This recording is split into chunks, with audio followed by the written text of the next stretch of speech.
Hello there, very good evening. This is the weekend edition of Primetime News on TV1 for the Newsfirst, where the people come first. I'm Martin Satyanesan. Let's start off with a look at your headlines for this evening. Newsfirst headlines. Main sponsor. Valuable Finance was awarded the Best Finance Company for the third consecutive year.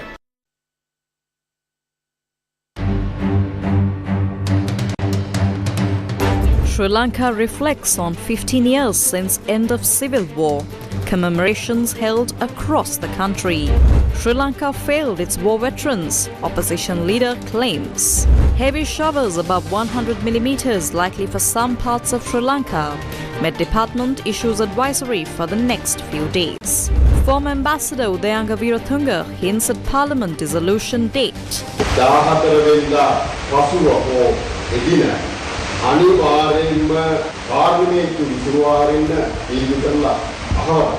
Kumbhabhishegam Puja at Sithaman Kovil tomorrow. Indian spiritual leader arrives in Sri Lanka. President leaves for Indonesia to attend World Water Forum.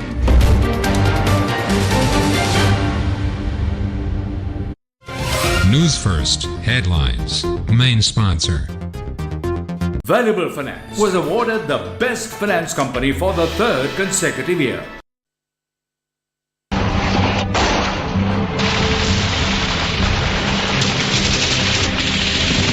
On the 27th of July 1975, the assassination of Jaffna Mayor Alfred Duraiappa marked the beginning of a period of escalating racial tensions.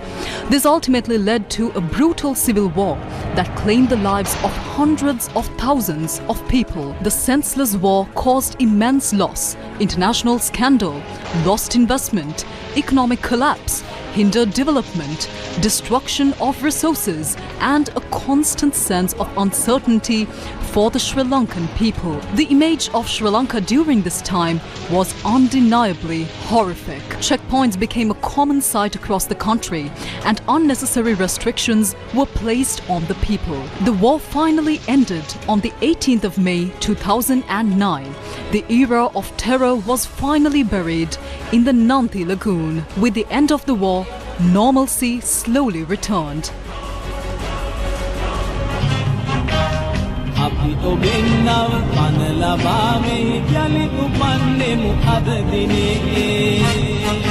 The Yaldevi train recommenced operations to the south. With peace established, the south could now focus on helping the north rebuild and share its freedoms.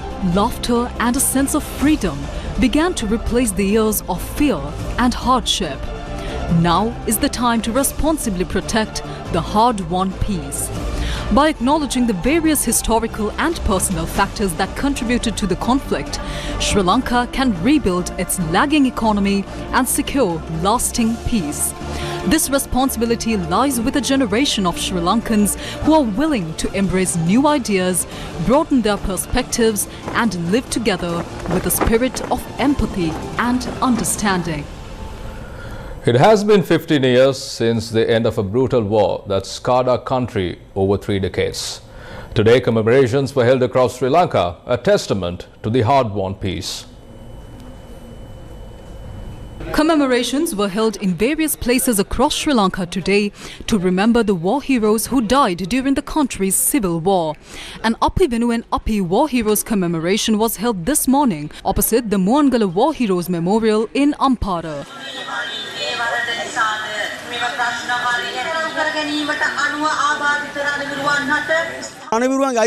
The rights of war heroes have been curtailed, regardless of whether they served within the country or abroad. We believe all disabled people who were in the line of duty, including those in civil defense, armed forces and police, deserve a better treatment. The war heroes who fought for 3 decades to end the war seem forgotten today. There are no commemorations for them. What is happening to these people now? Are they being mistreated?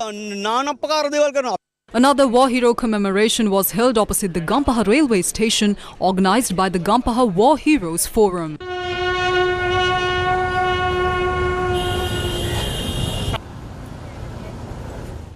Southern Province Governor Lakshmanyappa Bevartana led the Southern Province War Heroes Day commemoration held today opposite the Gaul War Heroes Memorial.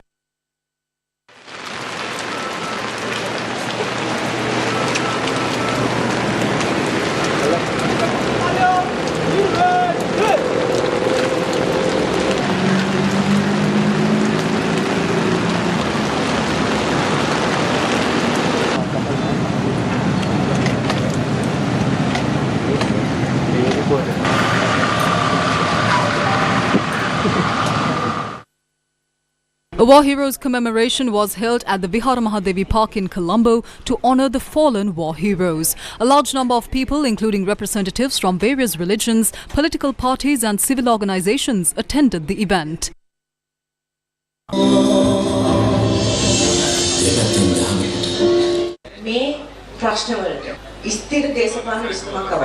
These issues need a permanent political solution, but achieving that may be a distant prospect. However, this event could be a starting point. If we as a society want to build on this momentum, we need a solution that doesn't rely solely on politicians by respecting each other's beliefs, differences, cultures and languages.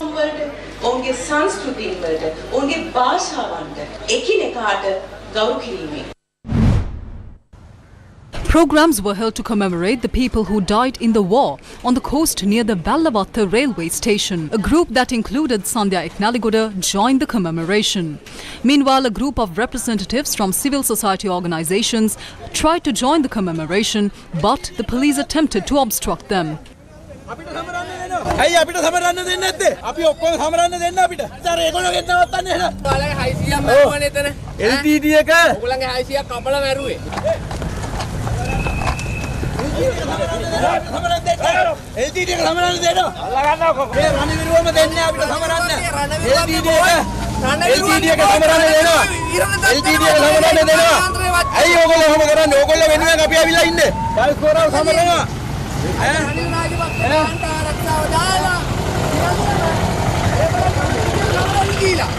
This is the situation that unfolded when representatives of civil organizations made another attempt to join the commemorations.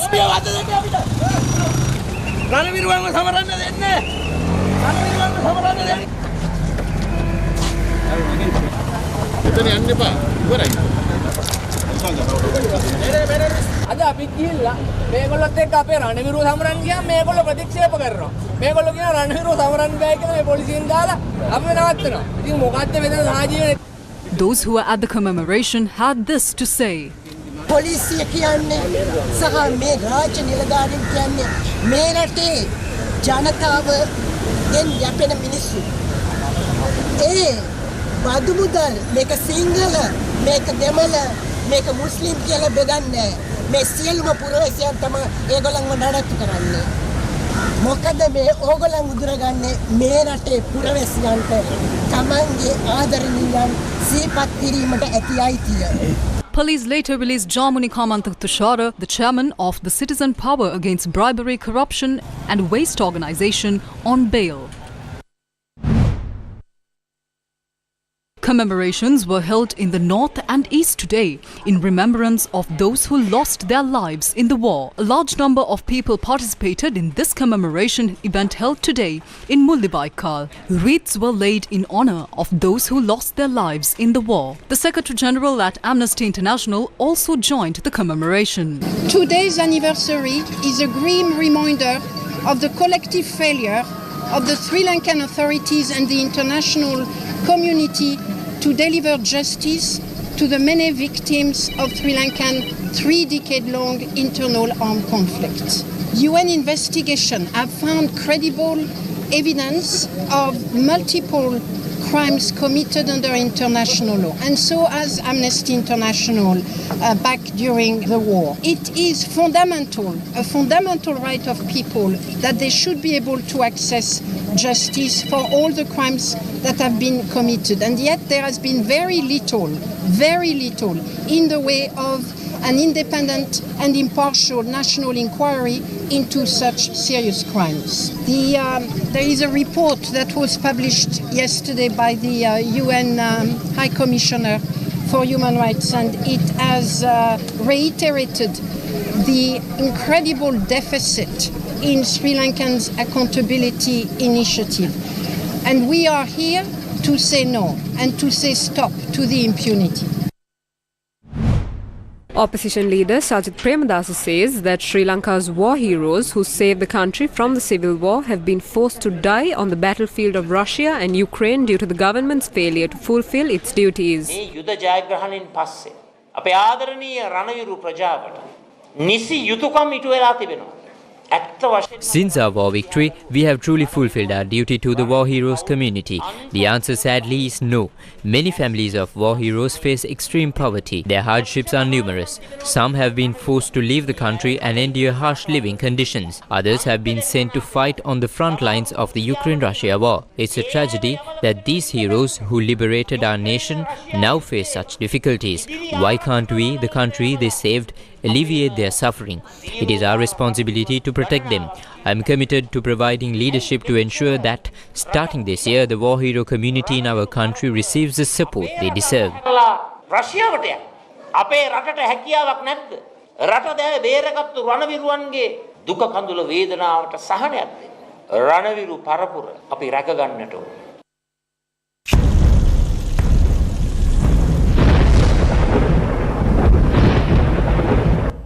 The Met Department forecasts showery and windy conditions to increase over the next few days due to pre-monsoonal conditions over Sri Lanka and surrounding sea areas.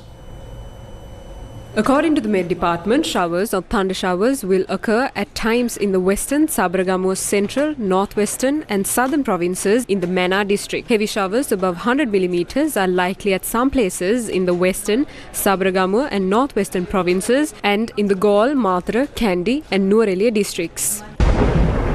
In light of rough seas expected around the island, the Met Department advises the maritime community to refrain from sailing in the southeastern Arabian Sea until further notice.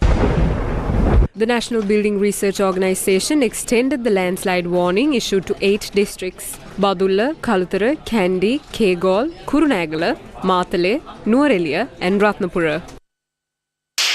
An accident at sea claimed the life of a fisherman and left another missing after their multi-day fishing trawler collided with a larger ship off the coast of Valecheni. According to police reports, heavy rain hampered visibility and contributed to the collision. The vessel, which departed the Valecheni fishing harbour with a crew of 5, was involved in the incident. One 47-year-old fisherman from Nedavur died in the accident. Search efforts are underway for a 60-year-old crew member who remains missing.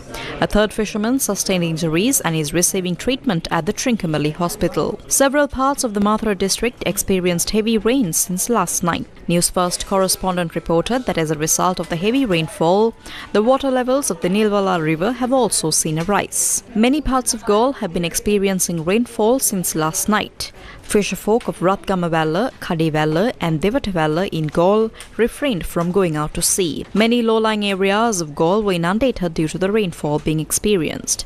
Vehicular movement along the Galle-Bathegama main road was hampered due to the inundation of Galle, Palapitiya and Beligaha and Kahadua Wattal. The Kalawaya Bridge in Eluwankulama Putlam was inundated due to the opening of sluice gates of the Rajangane Reservoir. Newsfirst correspondent reported that due to this, the road leading to the Vilpattu National Park has been closed. A strong gust of wind which blew across the Morogoro coastline has damaged multiple electric poles. These electric poles were being set up for a new electrical system for the area. Due to heavy rains, around 60 acres of paddy fields in the 38th mile post of the Mandupa Divisional Secretariat in Anuradhapura have also been inundated. A procession of chariots carrying water and offerings from Sarayu River in Ayodhya, India, considered the birthplace of Lord Rama, arrived at the Sita Amman Kovil in Nuwara today. These offerings are for the Kumbhapikesham Puja to be held tomorrow.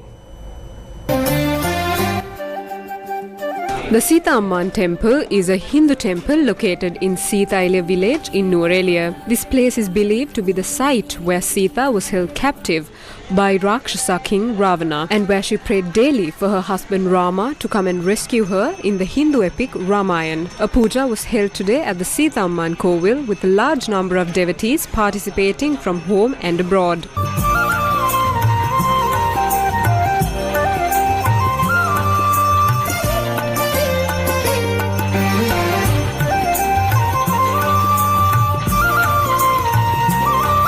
A group recently brought holy water from the Sarayu River in Ayodhya, India, to Sri Lanka for the Kumbhabhishekam Puja. The procession carrying the water and offerings began its journey yesterday at the Mayurapati temple in Colombo. Today, following a puja at the Hanuman temple in Ramboda, it was brought to the Sita Amman Kovil.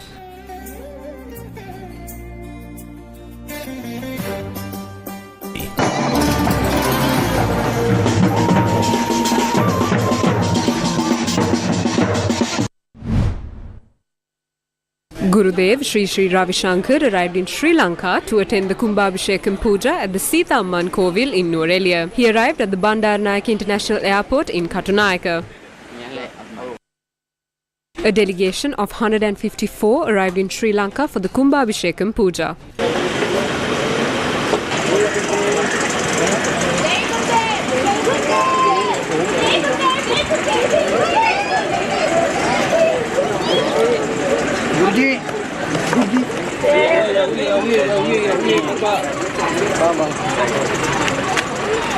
Sri Lanka is such a beautiful place, and this is a historic place and a very emotionally connected place for people from Indian subcontinent. And so the moment I announced I'm going to Sri Lanka, lots of people wanted to come with me. There is a lot of interest for tourism and pilgrimage for Sri Lanka, and this will be one of the first those steps we would like to bring here. Not only that, we are starting several skill development centers here. Sri Lankan youths are very robust, they need skill development. Then the economy of Sri Lanka can go up. So I've come to explore many other possibilities in the field of education and skill training and employment generation. The resumption of passenger ferry service between India and Sri Lanka has been postponed indefinitely once again. The service was originally scheduled to begin tomorrow.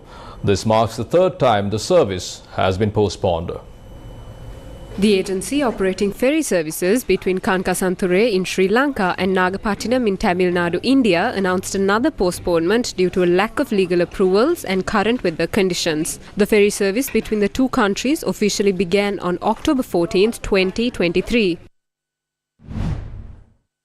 MP Kabir Hashim raised suspicion that the calling for bids concerning a 50 megawatt wind power plant is more advantageous for the Adani Group.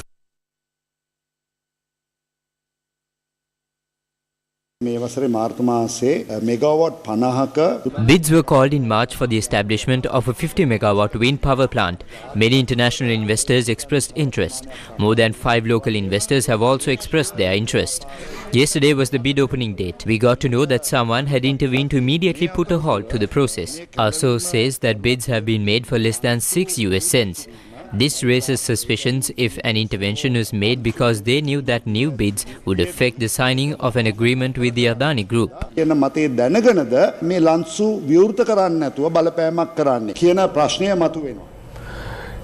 and China have shown huge interest in the International Climate Change University in Sri Lanka.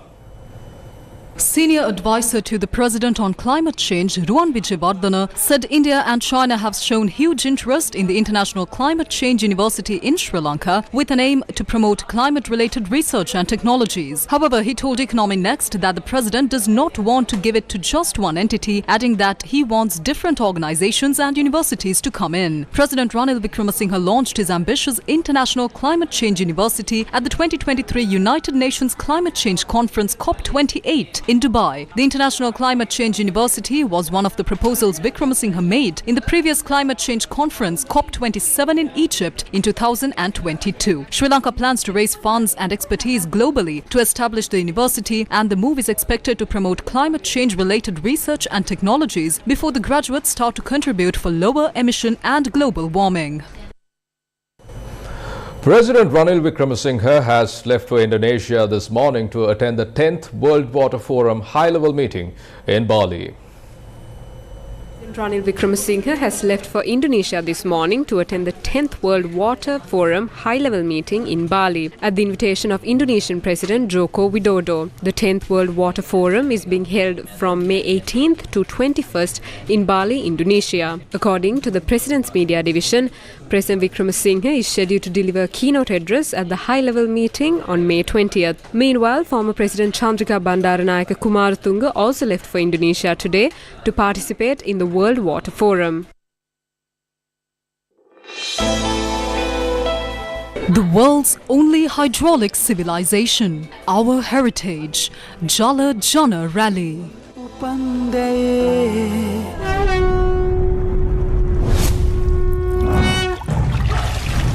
Jala Jana Rally. Valuable Finance was awarded the best finance company for the third consecutive year.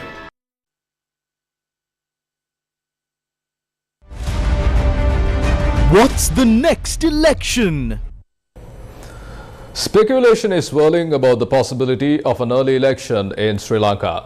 Discussions are ongoing regarding whether Parliament will be dissolved before the presidential election. Against such a backdrop, former Sri Lankan ambassador to Russia, Udayanga Weeratunga, who is considered to be a close associate of the Rajapaksa family, has weighed in on the conversation, suggesting that Parliament could be dissolved on or after June 14th, potentially leading to a general election in the first week of August.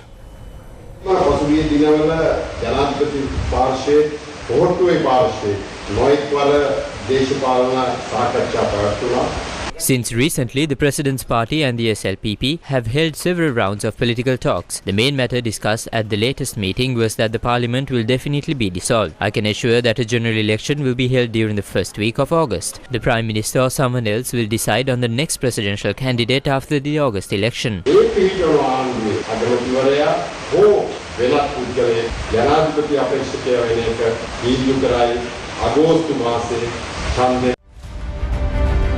What's the next election? The Kalathara district leader of the Sri Lanka Podujana Peramuna said a general election will be held first. You should ask that from President Wickremesinghe. We do not check horoscopes, but we can see that a presidential election will be held first. They found someone who can dance to their tunes. The person we find should be able to dance to our tune as well. That is why we found Ranil Wickremesinghe.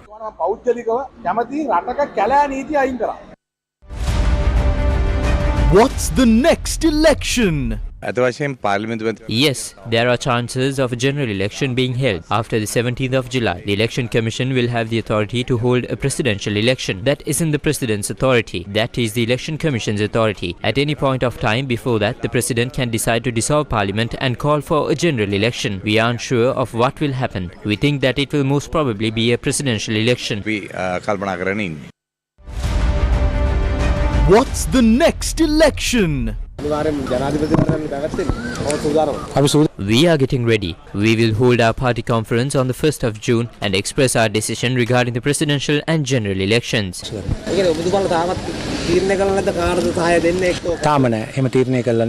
It has not been decided yet. We are trying to form a broad alliance. We presented a program on the 14th of February. I will present myself. If the leadership of the alliance decides so, if not, we will support them to nominate someone else.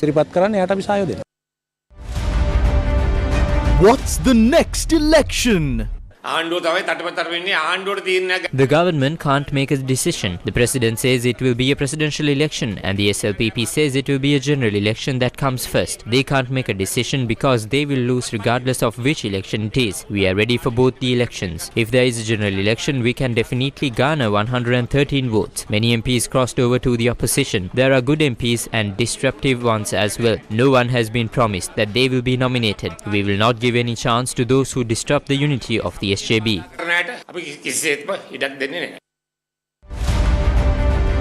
What's the next election? This is what the National People's Power had to say. This is the system change that the country expected. Ranil can't do it. He can't make the changes he thinks. Even Mahinda can't make a system change because he gave positions to his son. Even Sajid can't fix this because Sajid's people get provisions from Ranil. Ranilgen ප්‍රතිපාදන ගන්නවා. Ranilgen bar license ගන්නවා. එයාලට මේ system change එක කරන්න බෑ. What's the next election? This is what the Samagi Janabala had to say. No matter what election it is, we are now ready for an election. The presidential election is the only election that is due to be held within a time frame. The President has no authority to decide about possibility of holding the presidential election. The Election Commission has it. The Election Commission will get the authority on the 16th of July to hold it and a new president should be sworn in by the 1st of October. So remember that the presidential election is coming up on the 16th of October.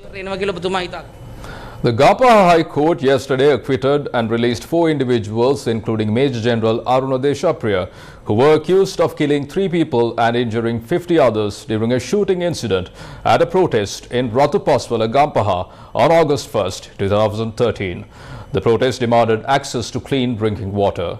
A 3-member bench comprising judges Nimal Ranavira, Judge Rashmi Singapuli and Sahan Mapa Bandara heard the case.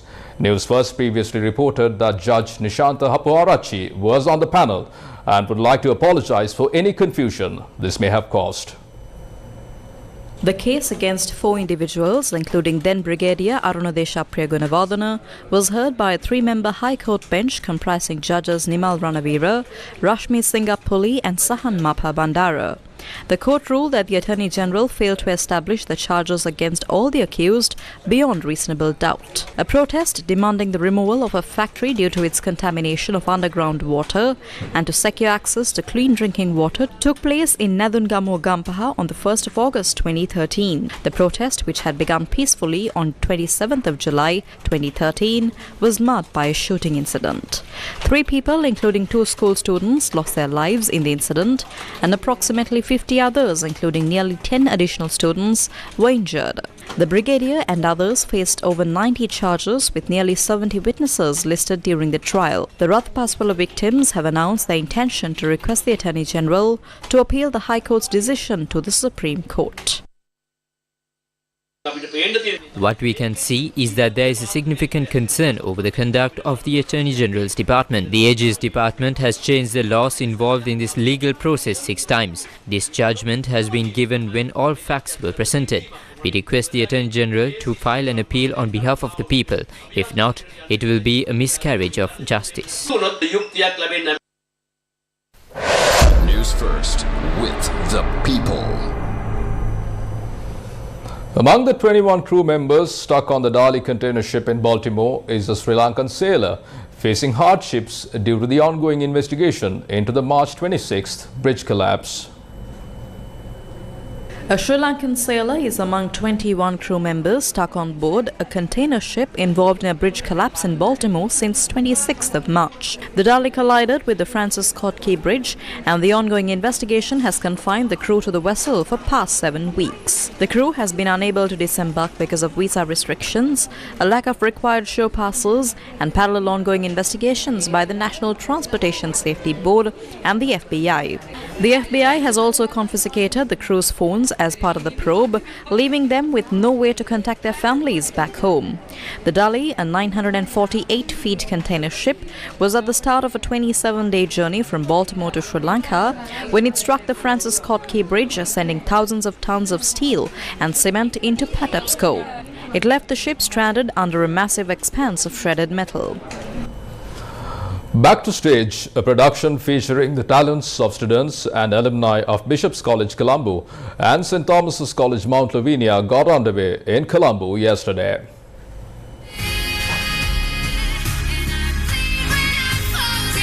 Back to Stage, a collaborative concert presented by the Past Pupils Association of Bishop's College and the Old Boys Association of St. Thomas's College took place in Colombo. Organized in celebration of Bishop's College's upcoming 150th anniversary in 2025 and St. Thomas's College's 175th anniversary in 2026, the program showcased the vibrant artistic spirit of both schools. The event featured a captivating array of performances by talented students and alumni. The audience enjoyed a variety of acts, including songs, dance routines, and short skits. If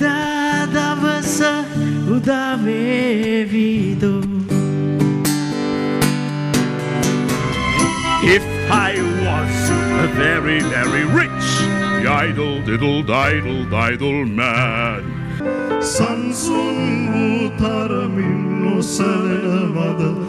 renowned musical artists like Dilanarol Brothers and Gananath Disanaika also graced the stage, joined by a group of Thomian musicians featuring singers Jerome Speldewind, Joel Fernando and Manith Fernando. Bishopians Shyama Pereira and Gayatri Fernando further enriched the program with their contributions. I'll make you safe no matter where you are and bring you everything you ask for Obahama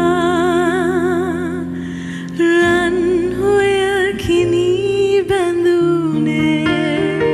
Our schools are both so rich in the tradition of dance and drama and music and all of that, and since we are celebrating our 150th year next year, this is sort of prelude to that. I think this evening is going to be a very lovely evening full of music and laughter. It was lovely getting back on stage after several years for where both schools got together. I think it brought the schools together and for the cause, and it was really good and it was very well received. It was honestly a really good opportunity for all of us, even the oldest and the youngest like us. We are still schooling and yet we got to perform on the Back to Stage concert, and it has been a privilege to perform on both the days. Overall, it was a wonderful performance. So many talented youngsters as well as the ones of the older age groups came together and put out this wonderful performance. Back to Stage is held under the objective of fostering the rich heritage of both the schools that share the same founder,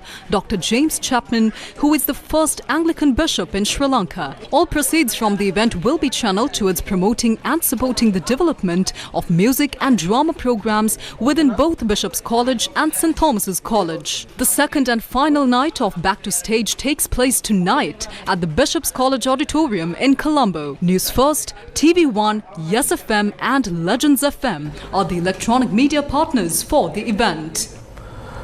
The third phase of the LOLC Divisavya program aimed at empowering Sri Lanka's future generation kicked off today on day 14.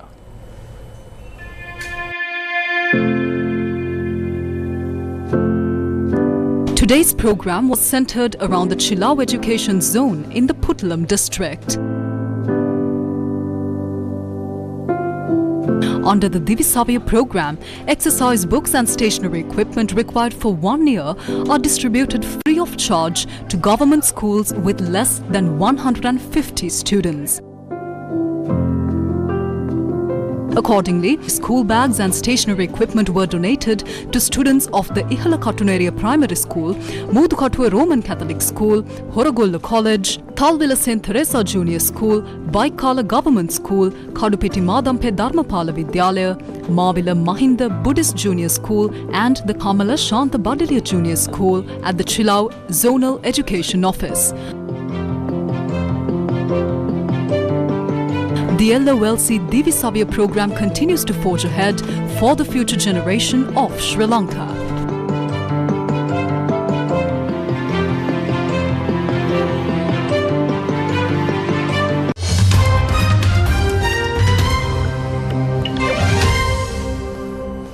Israel has defended the military necessity of its Gaza offensive at the International Court of Justice.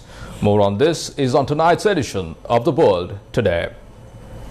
Israel defended the military necessity of its Gaza offensive at the International Court of Justice and asked judges to throw out a request by South Africa to order it to halt operations in Rafah and withdraw from the Palestinian territory. An Israeli Justice Ministry official called South Africa's case, which accuses Israel of violating the Genocide Convention, quote, completely divorced from facts and circumstances, unquote. According to foreign media, he added that the case makes a mockery of the heinous charge of genocide and called it an obscene exploitation of the most sacred convention, referring to the international treaty banning genocide agreed after the Holocaust of European Jews in the World War II.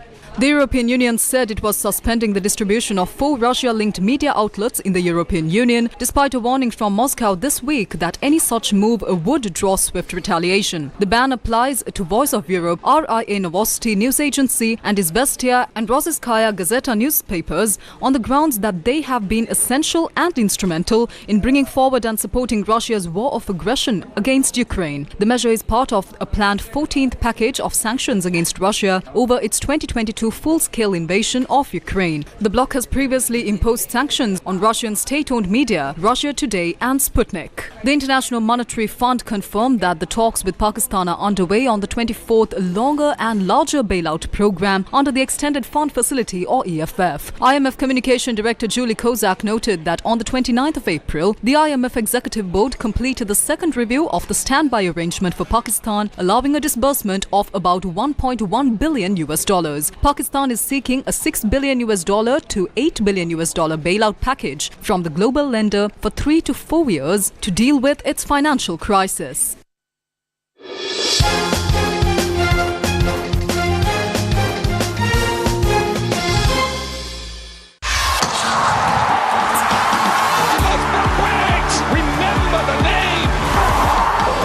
The ICC T20 World Cup.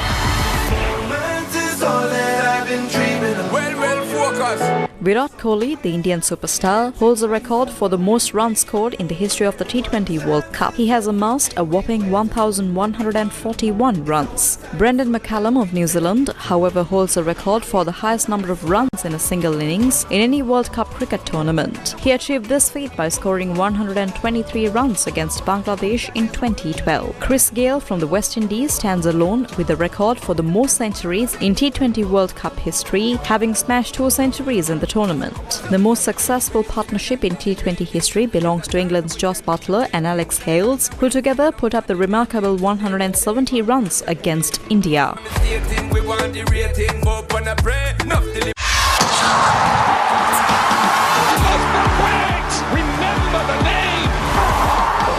The ICC T20 World Cup. Aspiring athletes from Sri Lanka's rural areas got their chance to shine today at the 57th phase of the Gamata Krida held at the Pamanugama Mahavidyalaya in Bulletin. Organized by Sports First, this initiative aims to unearth hidden talent and propel them towards national and international sports glory.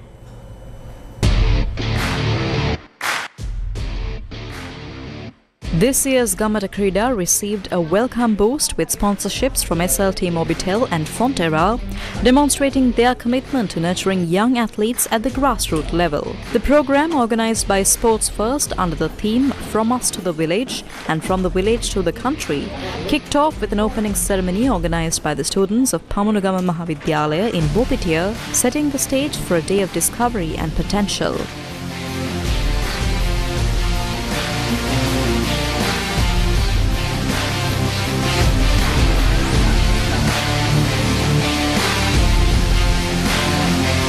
Adding their energy and enthusiasm to this initiative were representatives from Pamanugama Mahavidyalaya and the senior management of Newsfirst and SLT Mobitel. Nearly 300 athletes from the Pamanugama Mahavidyalaya in Bulletin and surrounding schools participated in the Gamata Krida program today. These young hopefuls had the exciting opportunity to be coached by a group of experienced sports personnel who themselves have won national and international titles, making this a truly valuable learning experience.